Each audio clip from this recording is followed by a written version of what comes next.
this week we watched Frankenstein, directed by Guillermo del Toro. This picture beyond the subject matter of it, because everybody knows the story of Frankenstein. I particularly like this portrayal of it, the story of nature versus nurture, you know, how you're raised or who you are destined to be. I loved the visual artistry of it, like not just Guillermo's directorial style and how he translates his information. Like even at certain points in the movie, you could still close your eyes and still know and visualize what was happening. But the way the picture looked, like the set design, everything, like you know, the beginning scene with the boat and stuff, and like a lot of the darker scenes. Um, this is how you light these dark kind of scenes, unlike what they did in Game of Thrones. The last season where you could barely see anything. Like this is the example of how you take those fantasy elements, those almost horror style elements, and you light them. You know, where you still get the darkness you're wanting, but you still enable the audience to still view and able to keep track of what's happening. Like all the elements in this film are like top notch. Like it's like perfection, really. What Guillermo was saying in an interview was that like it is very personal, the story to him, because obviously as a director, you're making stuff all the time.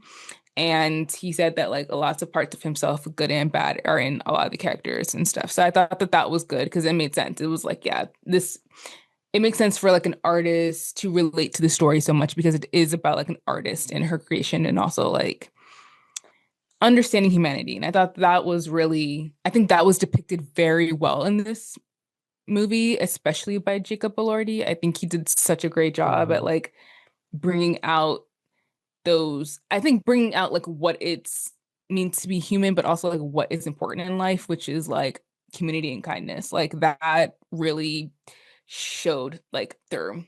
Um, so I really enjoyed that. And just this movie overall, I loved the production design on this, the set design, like so amazing. Like all of my favorite things about how Guillermo makes movies is like in this movie. Like fabulous set design, amazing costumes, like great performances, practical, effects and I don't even know what to call those. Like all of the bodies and stuff, like as he's working through it, trying to figure out how he's gonna create the monster, like all of that, I'm sure it was real. It didn't look like it was any CGI or anything like that. And there are elements of that stuff in there, but I feel like how he blends it is good as well. Like it's not like everything is like digitally like put onto this movie.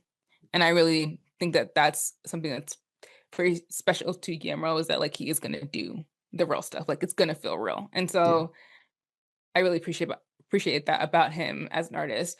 But just I mean, I don't know, grand like grand landscapes and like I don't know, everything feels so like rich and lived in. And I mean the cinematography, the music, the score by Alexander Desplat, like everything was working. Like this is a really good movie. Like I very much enjoyed it. Um and it has that like little cheese that I like too, where it's just like just be kind. And it's like, yeah, I know. I like it. Like it's such a I don't know, we hear that all the time, but like I don't know. I like when I see it in films.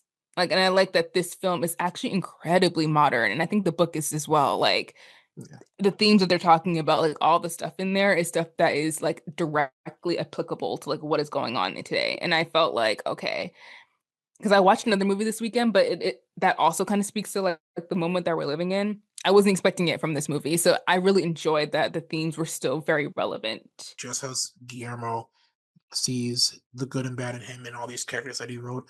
It's the same thing with Mary Shelley. She was driven by a lot of different influences. Like her father was like a political theorist, like a proponent of anarchism. He believed like the monarchy at the time was unavoidable to corruption. That's the dynamic of Victor's father, being corrupt but being, a baron and putting pressure on Victor and stuff like that. And Victor therefore puts it on Frankenstein. The parent child relationship, kind of that flow line through, is inherent in her father's political ideology, her mother being a philosopher and women's right advocate. You see Elizabeth, as the beacon for Frankenstein, the one person who shows him kindness other than the old man, and the first person who does it as a woman. Then also like her husband was Percy Shelley, like he's a romanticism, philosopher and poet. Like all those elements in her life influenced her in her writing, and you see that no more than in this project here.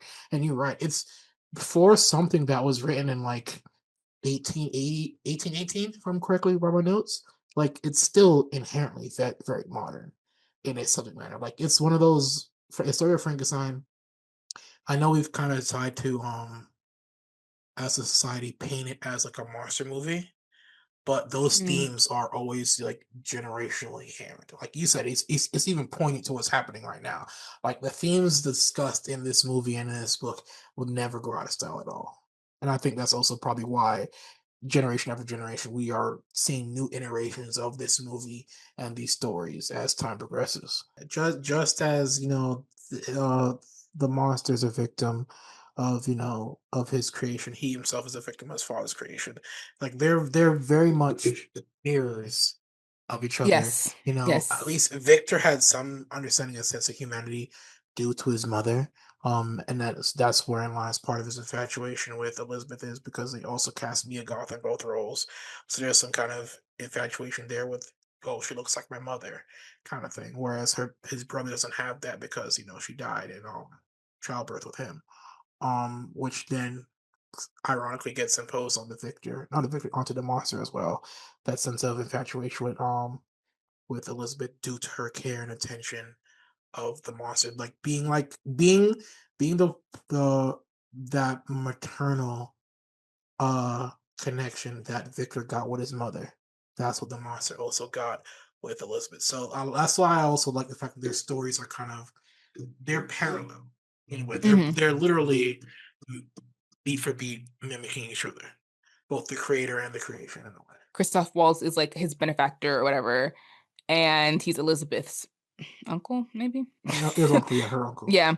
And he is profiting off of the wars that are going on. And he's like, I'll just get you the bodies. I'll give you as much money and resources that you need to kind of build this experiment. It's for his own benefit. Yeah. But just the like cold, calculating, way that they view human life is interesting, right? Because it's like, okay, well, I think that is from Christoph's perspective, it's self-motivated. From Victor's perspective, it's like his obsession with death, his whatever. Because even when the creation comes to life, when he's able to do it, like he says, he doesn't know what to do after that. Yeah. He's like, okay, well, why do I feel this way? Like, oh, I didn't think about it actually like working. Yeah. um, but that whole dynamic is interesting because it's like that is how a lot of wars and a lot of terrible things have been justified. You know what Yeah. I'm saying? It's just like we weren't thinking about it that deeply. Yeah. They're just numbers. We're not thinking about these people. Like it's so that was very resonant to me when I was watching it. I was like, oof, this is touching a nerve. And I thought all the performances were fantastic. Mm-hmm. I love Oscar Isaac so much. Oh my God. He's my fave. Like him in a British accent, like, yes, love it. Um, and Jacob Elordi doing a character who is very different than I think he's played, at least from what I've seen him in a Yeah. while.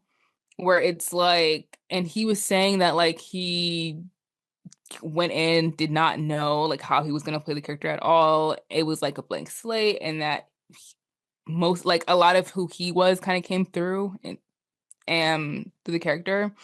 So I thought that was an interesting note because like how do to me it's like playing Barbie. It's like oh, how do you know how to play the character? Like it's not a real like what are you basing it off of? I guess you could base it off of like the first movie, but if it's a new interpretation, like you obviously don't want to copy, so you do have to do something completely different. And I really thought that he was so good.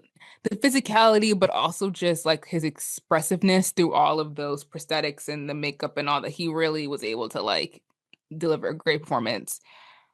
I like Mia Goth in a like soft girl moment. Like she's a horror girly, like for sure, but I Yeah. like her in a more subdued moment. I think that's cool. I like seeing her that way. So I just thought everyone was fantastic. Like I honestly, this movie was great. Yeah.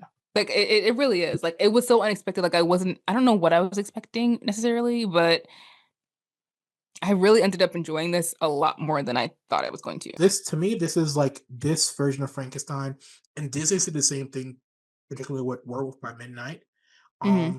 I think those two projects are the perfect example of kind of what I think Universal was trying to do with when they restarted their Monsters universe kind of thing, the dark universe.